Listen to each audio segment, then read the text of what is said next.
All right, guys, we are doing the VSPEC Builders Kit. So have a lot of car build videos on the channel, but this one is specifically for the Builders Kit.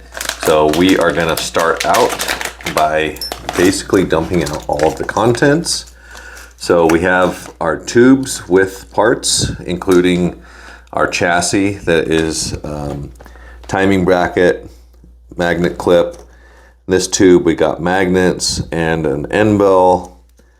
We got the rear end setup right here and front tires. And then over here in this one, we have all of our electrical. So we're gonna go ahead, dump all this stuff out, and we're going to sort it by like items, okay? So we got pickup shoes, pickup springs, guide pin, front end, and then in this tube we have, let's see if we can get it out of there, we have our magnets and our end bell. Let's get these guys sorted out here, okay? And then in this one we have our rear end setup parts, which we're going to dump out over here. I'm going to keep those separate. That tube you can just pull, and maybe we will for this video. We're just going to pull the front tires out of it, and then we're going to put everything back in there because we don't want to get anything mixed up, okay? Not that there's a lot in there that you could get mixed up, but we are taking it out for now. So we are going to remove the magnet clip. So pop one side like so, and then we're going to pop the other side, okay? You never want to pull both sides at the same time. You don't want to spread the clip out like that. If you don't believe me, do it and find out, okay? Brackets down. So the first thing we're going to do, we're going to take a set of our smooth jaw needle nose pliers. We are going to get the guide pin in place, and then I like to pinch it like so. And we've seated it all the way to the rear. So that is done. Next up is going to be our hangers. So our hangers, they sit like this, okay? And that's because there's a little restriction on the bottom, and you basically just want to pop that in place. You don't want to stretch these. You don't want to do anything more than just snap them down into place. So those are in place. Those are in. Next up, pickup shoe springs.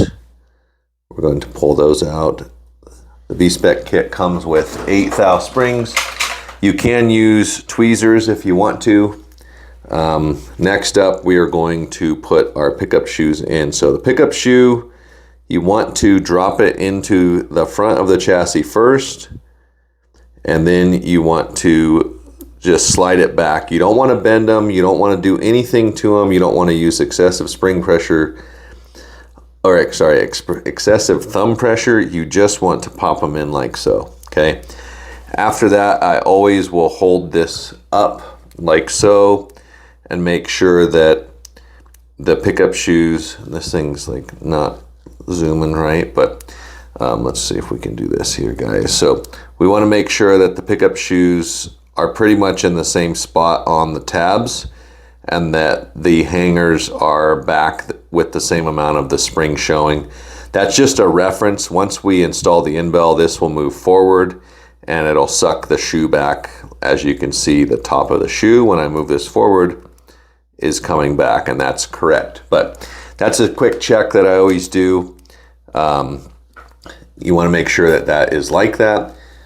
If it's not like that, then most likely you bent the hanger and you're going to need to get back to a square one. So next up, we're going to take our razor front end, put our tires on. We want to open the tire, push one side in, and then we are going to pull these out, okay? You don't want to roll the tires on there. You never, ever want to do that.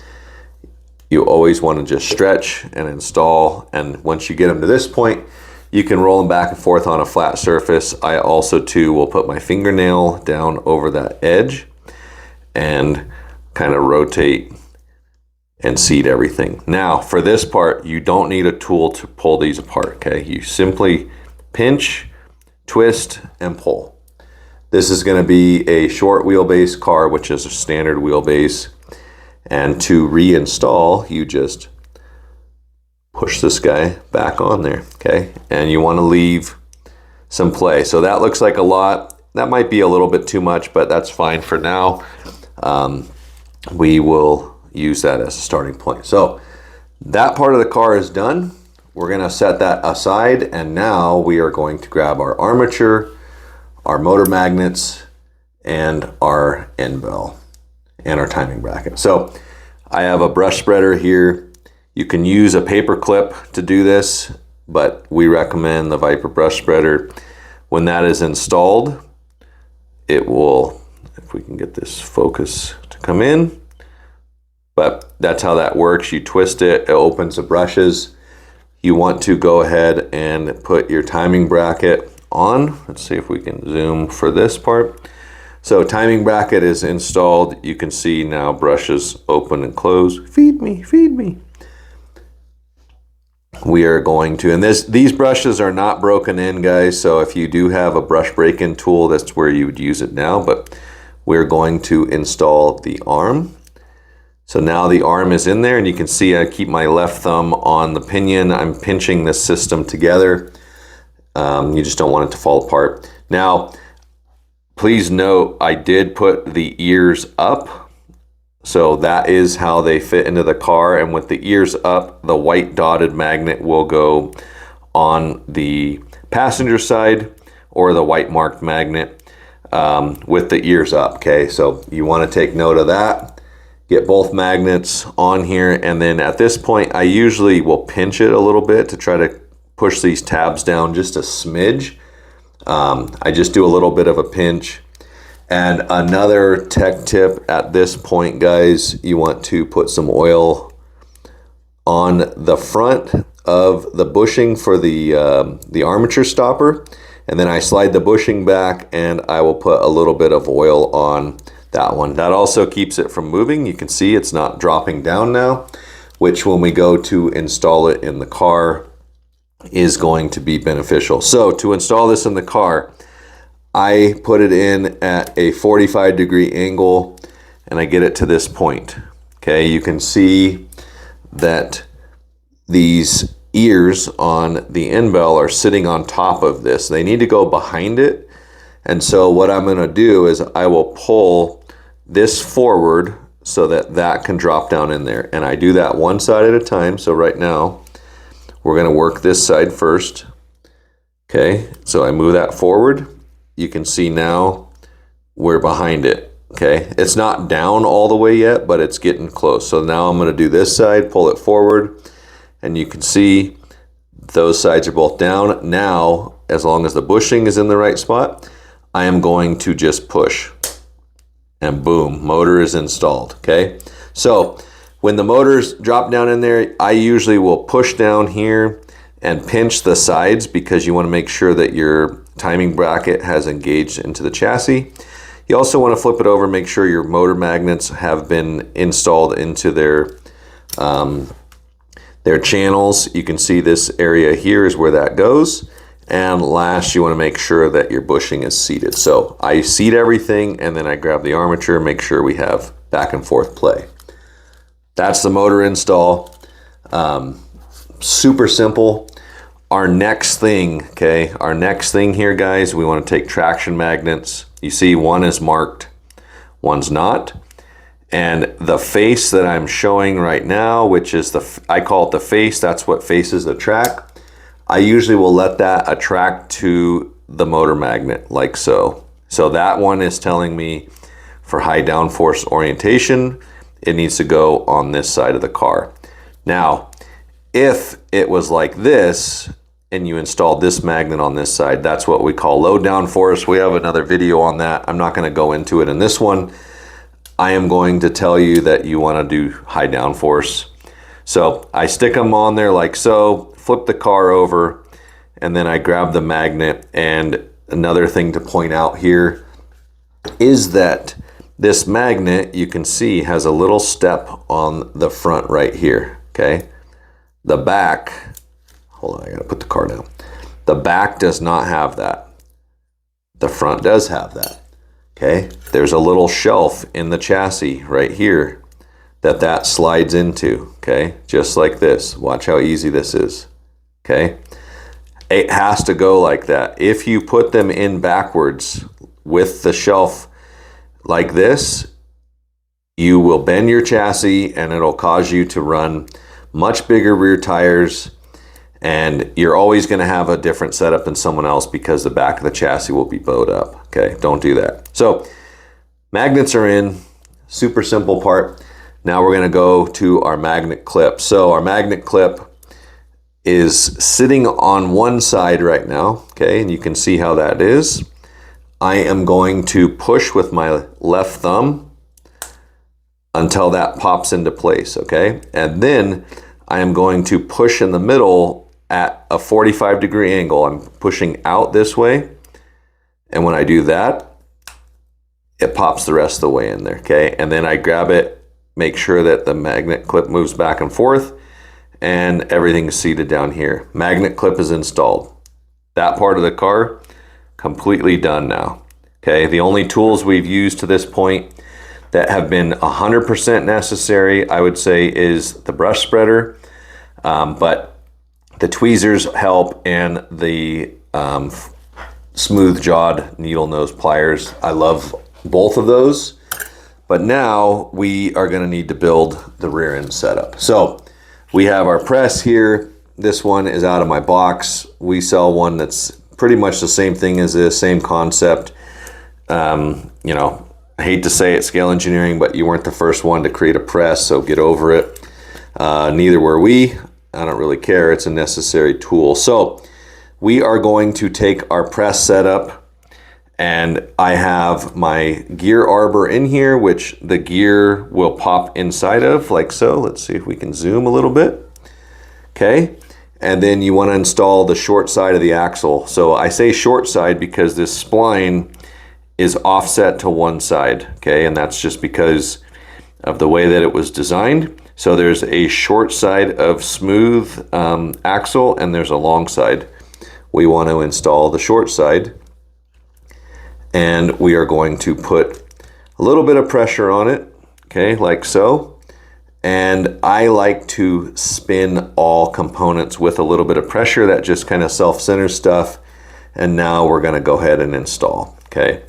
So this is a 23 tooth gear and our standard axle. And on my press, I know that this particular press, the distance from here to here, I want 1 inch 350, which I am only telling you this because that's how I know exactly where to put that. If you have one, you might want to check that. You could record those notes. I mean, I have sticky notes all over the back of my desk here for different types of gears, different brands of gears, different axles. All of that stuff is a factor. But on this particular one, that's what I'm using. You can obviously press it on, sneak up to it, or keep a spare axle set like this that is your master, and that's another option. So now we're going to install the included